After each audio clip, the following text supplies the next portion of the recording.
जय हिंद दोस्तों। UPSC PT 2023 के संभव सीरीज के इस वीडियो में आपका स्वागत है। उम्मीद है पिछले सभी वीडियो आपके परीक्षा के लिए उपयोगी साबित हो रहे होंगे और आपकी तैयारी अच्छी चल रही होगी। तो चलिए आज के क्वेश्चन को देखते हैं। क्वेश्चन नंबर 1 है, भारत के नियंत्रक और महालेखा परीक्षक सीएजी के संबंध में निम्नलिखित कथनों पर विचार कीजिए। पहला कथन, सीएजी को राष्ट्रपति द्वारा नियुक्त किया जाता है और यह राष्ट्रपति के प्रसाद पर्यंत पद धारण करता है। यह कथन गलत है।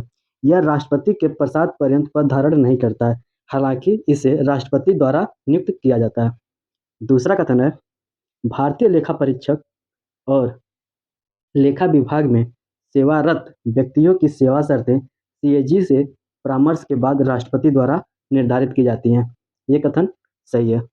भारतीय लेखा परीक्षा और लेखा विभाग में सेवारत व्यक्तियों की सेवा शर्तें और सीएजी के प्रशासनिक शक्तियों का निर्धारण राष्ट्रपति द्वारा सीएजी के परामर्श के बाद किया जाता है। और तीसरा कथन है, यह किसी भी कर या शुल्क से होने वाली शुद्ध आय का पता लगाने के साथ इसे प्रमाणित करता है। ये भी कथन सही है। ये आर्टिकल 279 के तहत करता है और इसका प्रमाणन अंतिम होता है।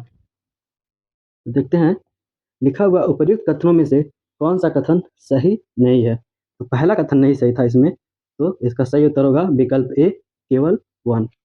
नेक्स्ट क्वेश्चन, भाषाई अल्पसंख्यकों के लिए विशेष अधिकारी के संबंध में निम्नलिखित कथनों पर विचार कीजिए। पहला कथन, संविधान में इसकी योग्यता, कार्यकाल, वेतन और सेवा शर्तों को निर्दिष्ट किया गया है। ये कथन गलत है। संविधान में भाषाई अल्पसंख्यकों के लिए विशेष अधिकारी की योग्यता, कार्यकाल, वेतन, भत्ते और सेवा शर्तों को उल्लेख नहीं किया गया है। दूसरा कथन है, इसे भाषाई अल्पसंख्यक आयुक्त के रूप में नामित किया गया है, जिसका मुख्यालय प्रयागराज में है। ये कथन सही है। और तीसरा कथन है, यह राज्य सरकारों और केंद्र शासित प्रदेशों द्वारा नियुक्त नोडल अधिकारियों के माध्यम से उनके साथ संपर्क बनाए रखता है। यह भी कथन सही है। उपयुक्त कथनों में से कौन सा कथन सही है? तो 2 और 3 कथन सही हैं, तो इसका सही उत्तर हो जाएगा विकल्प बी, केवल 2 और 3। नेक्स्ट क्वेश्चन, भारत के महान्यायवादी के संबंध में निम्नलिखित कथनों पर विचार कीजिए। पहला कथन, इसकी योग्यता और पारिश्रमिक सर्वोच्च न्यायालय के न्यायाधीश के समान होती है। ये कथन गलत है। महान्यायवादी का पारिश्रमिक संविधान द्वारा निर्धारित नहीं होता है, इसे राष्ट्रपति द्वारा निर्धारित और पारिश्रमिक मिलता है। ये न्यायाधीश के समान नहीं होता ये। दूसरा कथन है, सरकारी कर्मी के रूप में अपनी भूमिका के दौरान वह एक पूर्णकालिक सरकारी वकील होता है। यह कथन गलत है। महान्यायवादी एक पूर्णकालिक वकील नहीं होता है, वह सरकारी कर्मी की श्रेणी में नहीं आता, इसलिए इसे निजी विधिक कार्यवाही से वंचित नहीं किया जा सकता। उपरोक्त कथन में से कौन सा कथन सही है? इसमें दोनों कथन गलत हैं। इसका सही उत्तर होगा विकल्प डी, ना तो 1 और ना ही 2। नेक्स्ट क्वेश्चन, भारत के नियंत्रक और महालेखा परीक्षक के कर्तव्यों और शक्तियों के संबंध में निम्नलिखित कथनों पर विचार कीजिए। पहला कथन, यह भारत और प्रत्येक राज्य और केंद्र शासित प्रदेश की संचित और आकस्मिक निधि से संबंधित खातों का ऑडिट करता है। ये कथन गलत है।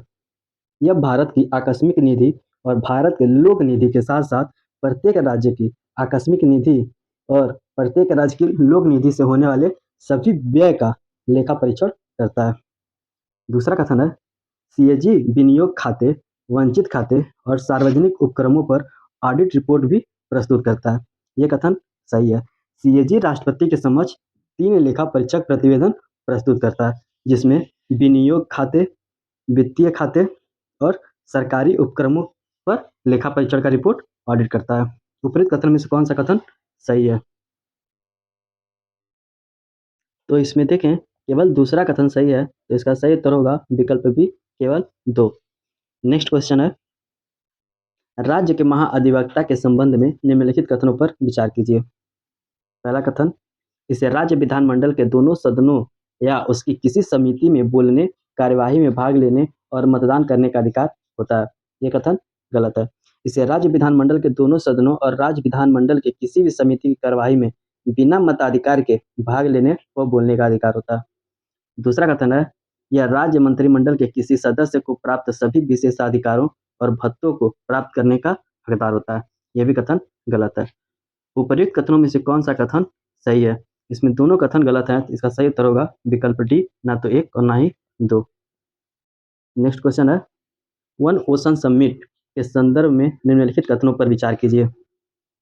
पहला कथन है, इस समिट का आयोजन फ्रांस द्वारा संयुक्त राष्ट्र और विश्व बैंक के सहयोग से किया गया है। यह कथन सही है। दूसरा कथन है, वन नेशन समिट 2022 में राष्ट्रीय क्षेत्राधिकार से परे जैव विविधता पर उच्च महत्वाकांक्षा संगठन शुरुआत किया गया है। यह भी कथन सही है। इस सम्मेलन के दौरान भारत ने फ्रांस की पहल राष्ट्रीय क्षेत्राधिकार से परे जैव विविधता पर उच्च महत्वाकांक्षी गठबंधन का समर्थन किया है। उपर्युक्त कथनों में से कौन सा कथन सही है? इसमें दोनों कथन सही हैं। इसका सही उत्तर होगा विकल्प सी, 1 और 2 दोनों।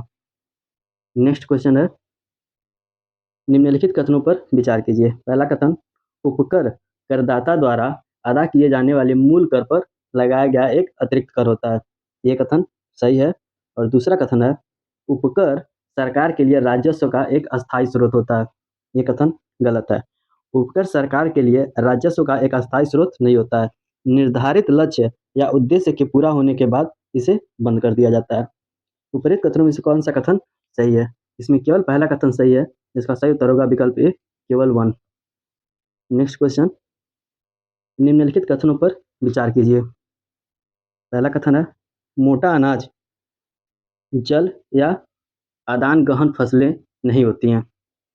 ये कथन सही है। इसका मतलब ये हुआ कि इस फसलों की सिंचाई के लिए अधिक जल की आवश्यकता नहीं होती है, जिस कारण यह जलवायु परिवर्तन एवं लचीली कृषि खाद्य प्रणालियों के संदर्भ में एक अस्थायी रणनीति बनाने में सहायक होते हैं। दूसरा कथन है, मोटा अनाज ग्लूटेन मुक्त होने के साथ कम ग्लाइसेमिक इंडेक्स वाला भोजन होता है। यह भी कथन सही है। ग्लूटेन फ्री एवं ग्लाइसेमिक इंडेक्स की कमी से युक्त यह खाद्य पदार्थ डायबिटीज, मधुमेह की पीड़ित व्यक्तियों के लिए एक उचित खाद्य पदार्थ है। साथ ही यह हृदय संबंधी बीमारियों और पोषण संबंधी दिमागी बीमारियों से निपटने में मदद करता है। उपरोक्त कथनों में से कौन सा कथन सही है? इसमें दोनों कथन सही हैं। इसका सही उत्तर होगा विकल्प सी, 1 और 2 दोनों।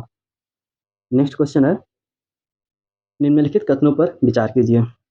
पहला कथन, फोर्टिफिकेशन का आशय विटामिन और खनिजों को मुख्य खाद्य पदार्थों में शामिल करने से है ताकि उनके पोषक स्तर में सुधार किया जा सके।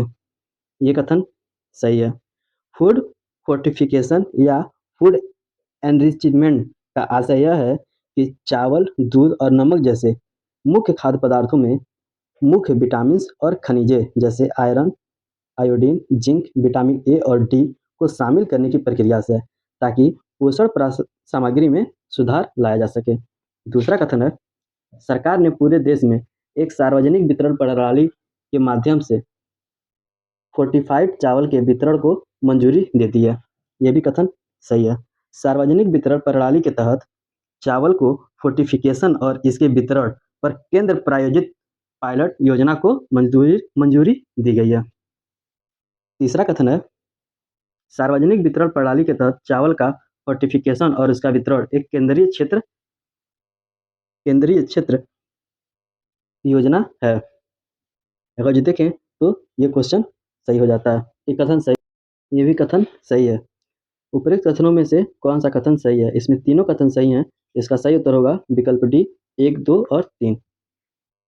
नेक्स्ट क्वेश्चन है, निम्नलिखित युग्मों पर विचार कीजिए। एक तरफ लिखा है खाद्य उत्पादन और दूसरे तरफ लिखा है किस पोषक तत्व से फर्टिलाइज किया जाता है। पहला है चावल, आयरन और विटामिन B12 से, ये सही है। और दूसरा है दूध, आयरन और विटामिन ए से, ये गलत में सुमेलन है। और तीसरा है नमक, आयरन और आयोडीन से। उपर्युक्त युग्म में से कौन से सही सुमेलित है? इसमें पहला और तीसरा सही सुमेलित है। इसका सही उत्तर होगा विकल्प सी, 1 और 3। हम मिलते हैं आपसे अगले वीडियो में। धन्यवाद।